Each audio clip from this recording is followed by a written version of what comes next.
opportunity zone investing. That's today's show. Let's dive into it. I have to say, one topic has come up more than any others recently that people have been demanding, wanting to know about, and that is opportunity zones. What in the heck is an opportunity zone? Hey everyone, I'm Clayton Morris, longtime real estate investor, and on today's show, we are going to deep dive opportunity zones with someone who knows it inside and out.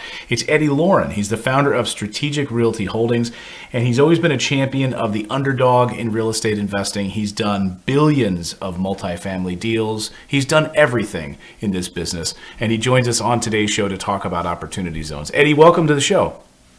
Pleasure to be here. Thank you. So before we dive into opportunity zones, give our audience some context of your history in real estate investing. Take us back to your first deal. What got you excited about getting started in real estate investing? Paint a picture for us. Oh, wow. You know, in the downturn of 94, 95 here in Los Angeles, there was a lot of distress and we had the earthquake. And so we stumbled upon an interesting deal where it was just dilapidated and there was no vision. And so we brought our own vision to trying to rehab this property. So we started off on a quest to take blight and make light. So over the years, we've done incredible transformations of these properties. So I've done over 40,000 units over the past 3 decades and really have been able to transform and create value for investors, for residents, and for our management company. So it's a great business. It's a unique business. We're value creators. So it's kind of like the fake Gucci bag concept. You can either afford to buy an A property and pay $3,000 rents, or you can pay $1,000, $1,200 rents and get the same thing that the brand new guys have. So Schwab does what theirs does for less than half the price. I like that. Well, I think you and I are in alignment on the affordable housing front and wanting to bring value to properties. Just this past week was at 10 of my properties and, knee deep in trying to add value and trying to help transform a particular neighborhood. You have the choice whether to make the outside look nice, put siding on there, cap the windows, make it pop so that you can kind of help transform the neighborhood, or you could be a slumlord and just try to make money and you're not helping anybody. So you've really keyed in on how to try to fix the affordable housing crisis in this country. It's become a passion of yours. Why did that become so appealing to you? Well, I grew up of modest means. My father died when I was 10 months and my mom when I was 17. So I put myself through UCLA, and I've always known and taken pride in the fact that I had love, I was clean and respectful, and I had a decent, solid upbringing, but I didn't have a lot of money. So I just have always felt that everyone deserves a clean, safe, affordable place to live, to be treated with respect and dignity. And you know what? We found that they've stayed, paid, and referred their friends. And it's a very simple formula, but it's a very meaningful one. Isolation in social settings can be a very, very difficult thing for people, and it can create a lot of social ills in our society. So the ultimate impact investment for us, and we've been banging this drum with the foundations and endowments across the country, is if you can provide either food, clothing, or shelter, we're providing shelter. What's more impactful than that? Incomes are stagnating and rents are rising. It's a recipe for disaster. That's why you see a lot of people on the streets. And so I've made it a quest to try to give everyone in this world that clean, safe, affordable place to live. That's really powerful. And you're right. I mean, we're a rental nation right now, and there's no sign of that shifting anytime soon. And there is such a demand for affordable housing. Do you think, before we kind of dive into the opportunity zone discussion here, do you think we're going to see more of a push by like larger companies into affordable housing, or are you kind of the vanguard? Well, you look, all the time, Microsoft has dedicated $500 million to Seattle affordable housing. That's great. Blue Cross Blue Shield has made a commitment. So it's starting. It's just way too late. And we got to get everybody up to speed. So I have a multifaceted approach to it. And, we have to build. We have at least here in California, we have a huge shortage of housing. And the reason is called CEQA, California Environmental Quality Act. Anyone can stand up and stop a developer and make them wait 5-6 years to get something built because of that concept of NIMBY, not in my backyard. So that's really critical. We've got to get rid of those barriers to entry in terms of building new product. Building product is very expensive. It takes too long. So if we can shorten the time, if we can come up with modular ways to build housing, if we can come up with some vouchers, some opportunities that can mitigate the rental so that these deals can pencil. If we can avoid property taxes when we provide affordable housing.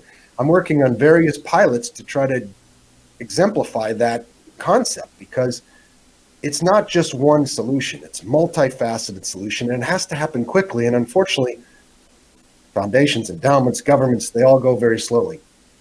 Just one example, for 3 years, we're finally refinancing the first NOAA property in the city of Los Angeles. Naturally occurring affordable housing is a concept I came up with HSID at the city, and it's taken 3 years to get to the point where we can get it through. We bought it, took it down, and we'll be refinancing after we finally get through the red tape. But, everything's set up for new development.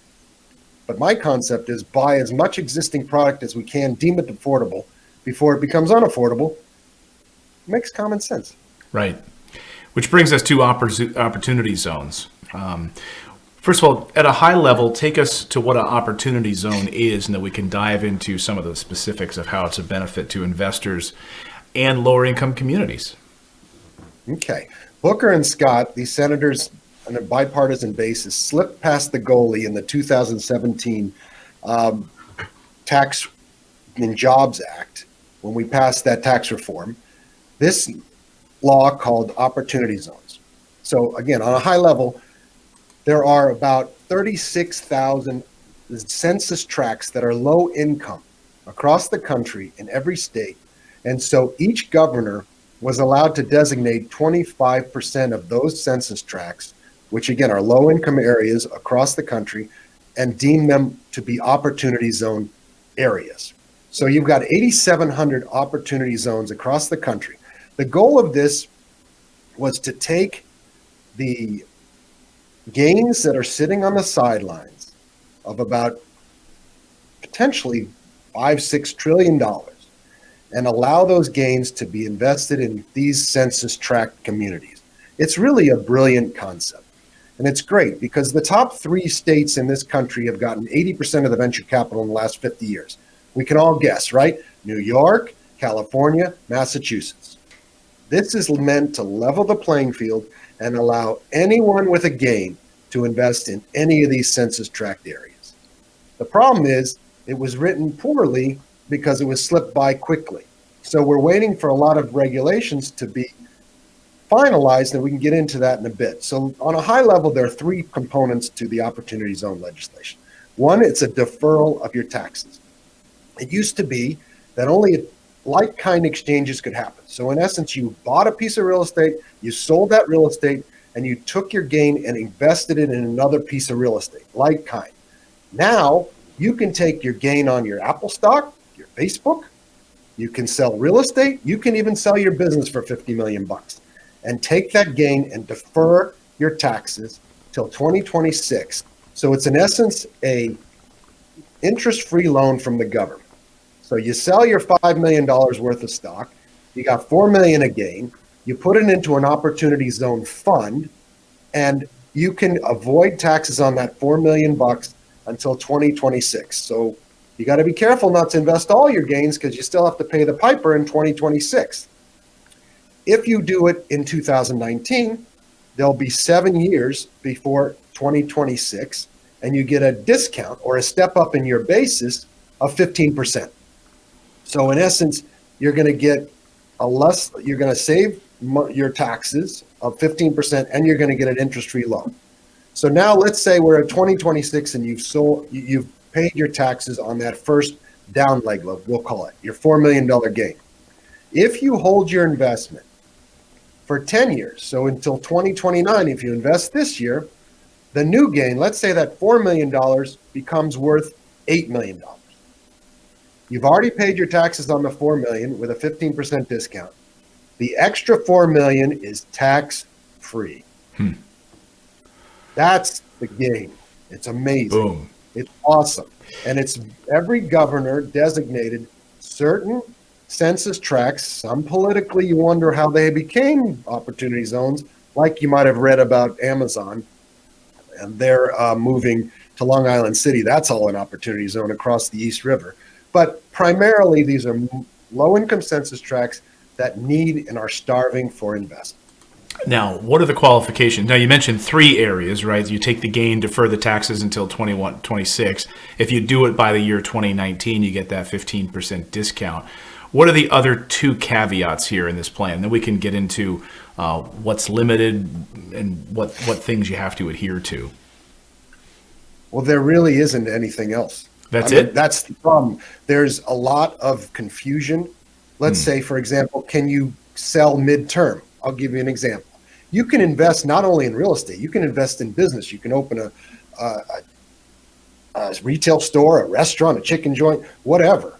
So let's say you're in a venture capital business. You invest in 10 deals. The one deal is going to be a home run, 2 are marginal, and the rest are mediocre, if not losers. So if you're going to invest and you have to invest for 10 years in low-income areas, the challenge is for these venture capitalists to say, I'm out. You need to let me have an opportunity to take my gains in year 3 when I can get it. And I'm fine reinvesting back in the zones, but I can't be held for 10 years to be doing these businesses and incubators and that kind of thing, or I'm going to lose. So they'll be penalized if they get out early? Well, sure, you're going to have a recapture of your you don't get the benefits of your gains. You got to hold it for 10 years in order to get the true benefit of everything. I mean, You can always pay your taxes, but this is the point, is to avoid and get a discount on taxes and get that pop in year 10. So we're waiting for regs to come out. Unfortunately, the government was closed. Now they're going to be open. So we're waiting for the next set of regulations to come out on February 14th. There's a long list of just unknowns of what can be done to make this program a little easier and a little more friendly. But that's just one example. So we expect to be able to take and sell our property or sell a business after year 3, as long as we reinvest back into the zones. We don't know, probably 6 months is going to be the time frame, but as long as we can keep the money there, then it will be, maximizing the benefits. Also, there's an opportunity to refinance if you're developing apartments like we are, to refinance, and you pull out some cash and you can pay your taxes then out of the refi. So we're just waiting for clarification. I'm on the Novogradac, which is a big accounting firm for low-income housing tax credits. They're setting forth various opportunities to get clarity, as well as EIG.org if people want to look up them. That's Sean Parker and the Napster guy. They were the original authors with Booker and Scott of this legislation, and they, like I said, they slipped it past the goalie, and it was unfortunately not well written. Now, if you're a cowboy and you're in Beverly Hills and you want to swap buildings with your buddy, you want no regulations. The less clarity, the better. But if you're an advisor, the lawyers, the accountants, people like us, you need clarity so people are comfortable to move forward. So that's the irony. Do you see it being more beneficial for these companies to be able to do it every 3 years, be able to, if they take their gains, flip the business, keep their money burning and churning, or is it more beneficial? And I'm talking about, after all, we're trying to rebuild communities here. Do you think it's more beneficial for them to keep their money moving like that every 3 years? Or is it more beneficial to have them a long-term investment, 10 years, and that's it? Sorry, you want to invest here, and you got to have a 10-year minimum. Well, I think, honestly, for businesses, I understand that that's important because it's hard and much riskier than real estate. So you have to bifurcate the investment. But we're so far along on having no regs that the odds on getting clarity, at least bifurcation between investments, is next to nil. So it's kind of an irrelevant thing, but I agree with you. I think in real estate, you're better off long-term. but in businesses, because this is such a vague legislation. So the answer is always it depends, right? My kids get mad at me when I always say the answer it depends. It depends, right? Right. Well, I've interviewed so many politicians over the years, so I get the "it depends" answer a lot. But it does in this situation. When you talk about, this audience, we're big fans of buy and hold real estate. That's the focus of this channel. That's the focus of everything we talk about. We're not flippers. We're not wholesalers. We're mostly buy and hold investors to hold these for the rest of our lives. And most of the things that we focus on are residential. So give me an example in the residential real estate world of an opportunity zone investment that would make sense. I go in, I see that I'm able to add value to this burned down couple of properties in this opportunity zone, and I do what with them? Hold them for 10 years? Or how does this benefit me as an opportunity zone investor for buy and hold? Well, let's take New Orleans. My daughter's at Tulane, so I have a keen eye on that market. And there's so much politics involved with these dilapidated homes from Katrina that are still just sitting there, and they're on the books. So we need help from, in fact, that reminds me, I'm going to have to ask. There's a new coalition in DC from, hopefully HUD will get some traction in pushing on opportunity zones, but that's a side note. So you buy these houses, there's 100% CapEx rule. So if you buy a house, let's say for 50 grand, and you can justify that 10 grand is the value of the land, you can pull that out. So now 40 grand. You must spend 40 grand on that property in order to get the benefits of this ozone legislation. So it's quite a great program to go in. And then I think it's a very important thing to create affordable housing. You take the HUD voucher and you hold it long term. I think it's a wonderful business. It could be done across the country. It could be done in Detroit and parts of lower, east side, Chicago.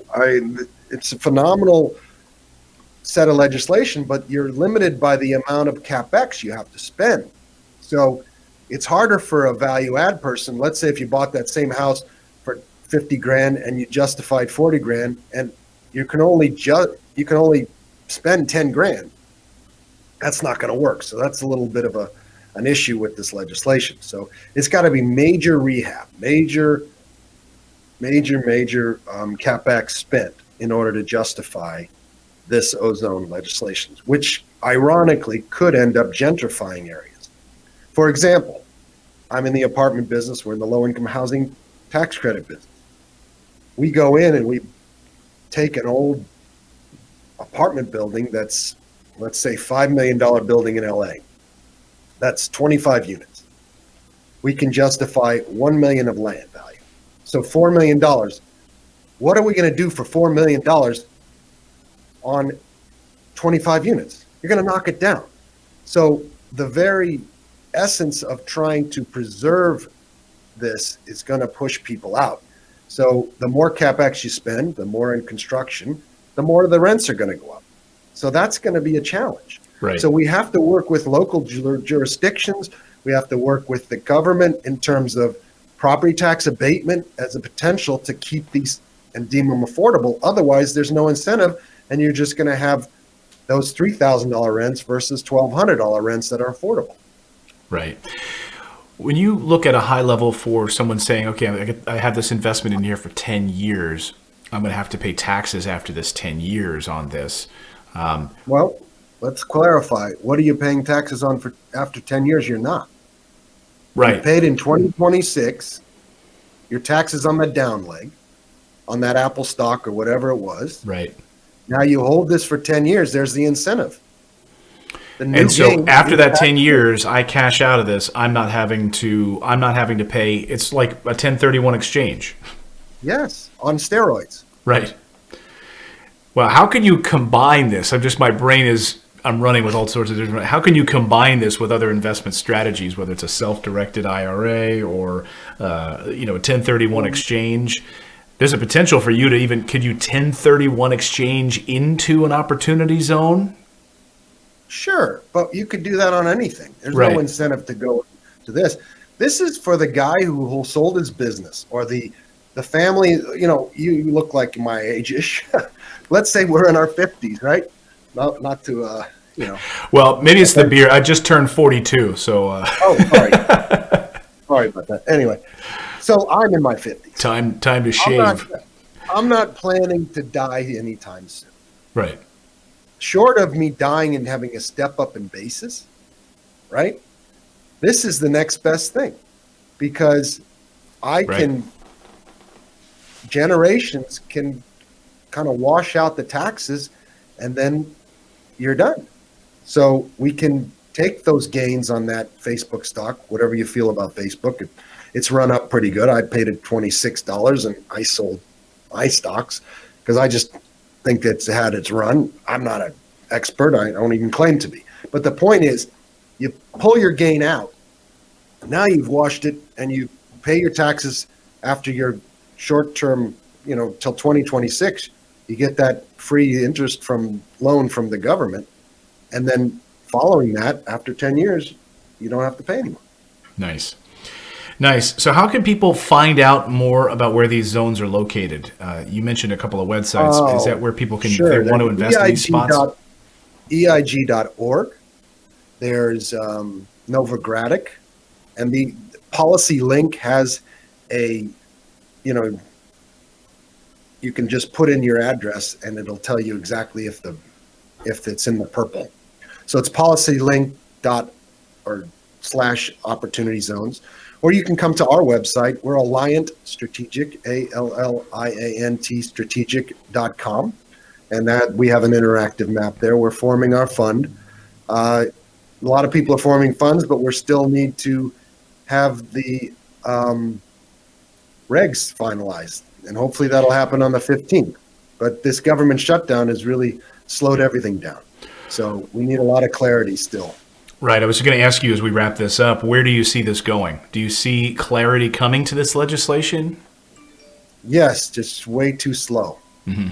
And people are, any deal that was going to happen and people got lucky, kind of like stepping in it, they're building it and they're doing it. But any formation of funds, etc., are still waiting on final regs. But the good news is we hear that they're going to try to extend that 2026 deadline because, look, this has been over a year. The legislation's been passed and not too many deals have happened and not too many funds have happened. I just spoke to another fund manager. We're kind of, all comparing notes, and they're just gearing up and getting their PPM together as well. So, nobody's behind. And I think the greatest deals will happen in the next 2 years as these things materialize. But I think it's going to be a great opportunity. We just got to be conscious that we don't push out the very people we're trying to help in these lower income communities. That's the most important. Right. We don't want these all to be like a downtown Miami with these luxury high-rise condos going in as a result. I agree with you. Blue sky this for me as we wrap this up, Eddie.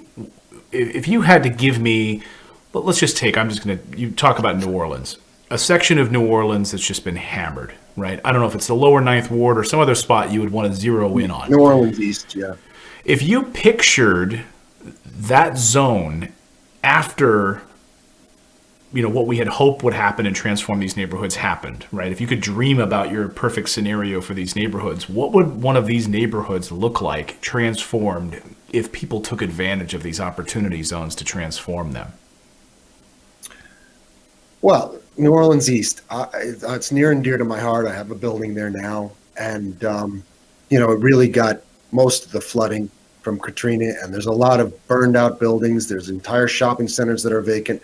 Ideally, if people can bring money in, but there are pockets of the way that New Orleans East got. In fact, the property I own is not in an opportunity zone, but 2 blocks away it is. So there's a lot of politics, unfortunately, to how these zones were created. So, you're going to have a hodgepodge, but ideally, if all goes well, tons of money will pour in and will pour over, and hopefully people can take these neighborhoods, rehab them, and keep in mind that it's really important to have an ability for these low-income areas and these low-income people to not be pushed out. So we need supplemental vouchers. We need government agency financing. We need property tax abatement. We need a lot of, incentives to get rid of the barriers to start building. And we need to shake up. And a lot of that is just in the New Orleans infrastructure in the city. They own these properties and they can't shake them loose because they've got lawsuits pending. We need to clean up a lot of the barriers to entry, and we'll see thriving communities again. The first Walmart opened in New Orleans East 10 years after Katrina. How pathetic is that? So hopefully we can get this opportunity zone legislation and get some money pouring into these locations. And it's not just going to go to Long Island City, where it's across the East River, and Amazon's going to benefit. Right. We hope that it will be more, democratized across the country, and everybody will benefit. And I believe it will, because there are a lot of different players getting into the game, and people that are conscious in our business, in the low-income housing business, that care about people and giving them that clean, safe, affordable place to live. Proper stewards of investment, I think, can change the world, and we're doing it one apartment at a time. Wonderful. My guest today has been Eddie Lorin. He's the founder of Strategic Realty Holdings. Eddie, great to have you on the show. Thanks for talking opportunity zones with us today. We appreciate your expertise. It's a pleasure to be here. Sorry if I offended you. Hey, that's what we do on this show. We offend a lot of people. Eddie, great to see you today. And hopefully we'll have you back after this legislation gets cleaned up a little bit. We can hear about some of the progress on some of your projects in the next year or so. Eddie, thanks again. We appreciate it. All right. And thanks to all of you for downloading and subscribing and make us one of the top podcasts on iTunes and, of course, here on our YouTube channel. We really appreciate it. Please share this with somebody that you could think would benefit from building financial intelligence. Until then, go out there, become a real estate investor. I believe it's the number one way to build wealth. It's also an incredible way to help rebuild communities, as Eddie and I were just talking about. We'll see you next time, everyone.